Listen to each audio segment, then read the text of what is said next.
जय हिंद दोस्तों। आज हम बात करेंगे ऑपरेशन ट्राइडेंट की।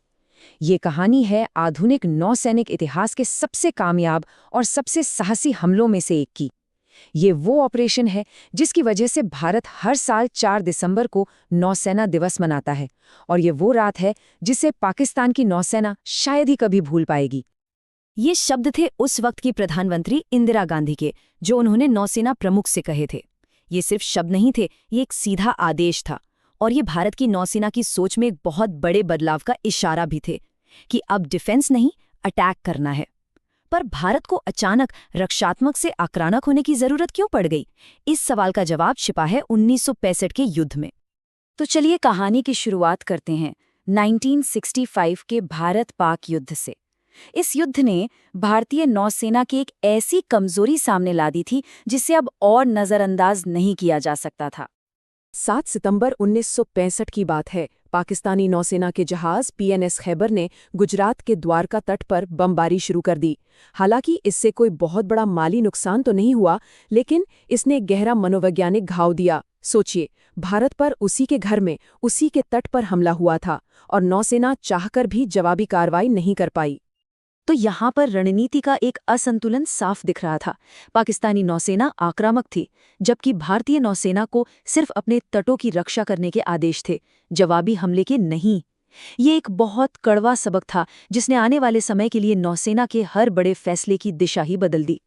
1965 के युद्ध के बाद भारत ने ठान लिया था कि अब नौसेना को आधुनिक बनाना ही होगा। लक्ष्य बिल्कुल साफ था, दोबारा कभी भी ऐसी रक्षात्मक और लाचार स्थिति में नहीं फंसना है। तो देखिए, भारत ने बहुत ही सधे हुए तरीके से कदम उठाए। सबसे पहले ये तय किया कि हमें तेज और हमलावर जहाज चाहिए। जब ब्रिटेन ने 20 साल पुरानी पनडुब्बियों की पेशकश की, तो भारत ने साफ मना कर दिया। और फिर एक बड़ा रणनीतिक फैसला लिया गया, सोवियत संघ से आधुनिक मिसाइल बोट्स खरीदने का। इसी के साथ भारतीय नाविकों की एक टीम को चुपचाप ट्रेनिंग के लिए रूस भी भेज दिया गया। ये बहुत ही दिलचस्प बात है। वहाँ भारतीय नाविकों ने सिर्फ मिसाइल बोट चलाना ही नहीं सीखा, बल्कि उन्होंने रूसी भाषा भी सीखी। और ये फैसला आगे चलकर एक बहुत बड़ा सामरिक फायदा साबित हुआ। कैसे? वो हम आगे देखेंगे। लेकिन इन नई नवेली मिसाइल बोट्स के साथ कुछ बड़ी चुनौतियां भी थीं। ये थीं तो बहुत ताकतवर, लेकिन इनका पेट्रोल का खर्चा बहुत ज़्यादा था और इनकी रेंज बहुत कम थी। मतलब ये अपने दम पर ज़्यादा दूर नहीं जा सकती थीं। इसलिए इन्हें युद्ध के मैदान तक ले जाने के लिए एक बहुत ही चतुर रणनीति की जरूरत थी। और फिर साल आया 1971 का। पूर्वी पाकिस्तान को लेकर तनाव अपने चरम पर था और पाकिस्तान ने राष्ट्रीय आपातकाल की घोषणा कर दी थी। भारतीय नौसेना के नए हथियार, वो मिसाइल बोट्स, अब हाई अलर्ट पे थीं। उन्हें आजमाने का समय आ चुका था। इस ऑपरेशन को नाम दिया गया ऑपरेशन ट्राइडेंट। इसका मकसद एकदम साफ और बहुत साहसी था। पाकिस्तानी नौसेना को उसके अपने ही घर कराची बंदरगाह में घुसकर तबाह कर देना। और फिर 3 दिसंबर को पाकिस्तान ने भारतीय हवाई अड्डों पर हमला करके आधिकारिक तौर पर युद्ध की शुरुआत कर दी। बस इसी हमले ने भारत को ऑपरेशन ट्राइडेंट समेत अपने सभी प्लान्स को हरी झंडी दिखाने का मौका दे दिया। अब जैसे ही भारतीय मिसाइल बोट्स को कराची की ओर ले जाया जा रहा था, उनके बीच का सारा कम्युनिकेशन रूसी भाषा में हो रहा था। पाकिस्तानी खुफिया एजेंसियां संदेशों को इंटरसेप्ट तो कर रही थी, पर कुछ समझ नहीं पा रही थी। वो पूरी तरह से कंफ्यूज थे कि आखिर हो क्या रहा है। यहाँ काम आया वो गुप्त हथियार, भाषा। रात के करीब 10:30 बजे एक्शन शुरू हुआ। भारतीय बेड़े के रडार पर दुश्मन के जहाज नजर आए, और इसके बाद जो हुआ वो इतिहास बन गया। एक के बाद एक भारतीय मिसाइल बोट्स ने अपने लक्ष्यों को चुन चुनकर निशाना बनाना शुरू कर दिया। और सबसे पहला निशाना कौन था? पीएनएस खैबर। जी हाँ, ये वही जहाज था जिसने 1965 में द्वारका पर हमला किया था। ये पल एक तरह से 6 साल पुराने जख्म पर मरहम लगाने जैसा था। ये सीधा बदला था। रात के 11:20 तक 2 मिसाइलों के हमले के बाद पीएनएस खैबर हमेशा के लिए अरब सागर की गहराइयों में समा गया। ये उस रात की पहली और बहुत बड़ी जीत थी जिसने पाकिस्तान की नौसेना की कमर तोड़ कर रख दी। पर हमला अभी रुका नहीं था। इसके बाद आईएनएस वीर ने अपना निशाना बनाया माइन स्वीपर जहाज पीएनएस मुहाफिज को। मुहाफिज पर मिसाइल इतनी तेजी और सटीकता से लगी कि वो पल भर में डूब गया।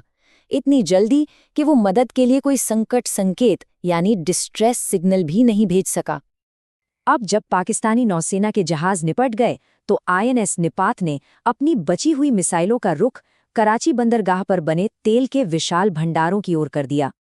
तेल के टैंकों में हुए धमाके इतने जबरदस्त थे कि आग की लपटें 60 किलोमीटर से भी ज्यादा दूर से साफ दिखाई दे रही थीं। कहते हैं कि ये आग कई दिनों तक जलती रही, जिसने पूरे कराची शहर को काले धुएं से ढक दिया था। तो जरा उस मंजर की कल्पना कीजिए। भारतीय बेड़ा बिना किसी नुकसान, बिना एक भी खरोच के वापस लौट आया था, और पीछे पाकिस्तान की नौसेना का दिल कराची बंदरगाह धू-धू कर जल रहा था। इस एक रात के ऑपरेशन का असर बहुत गहरा और दूर तक जाने वाला था।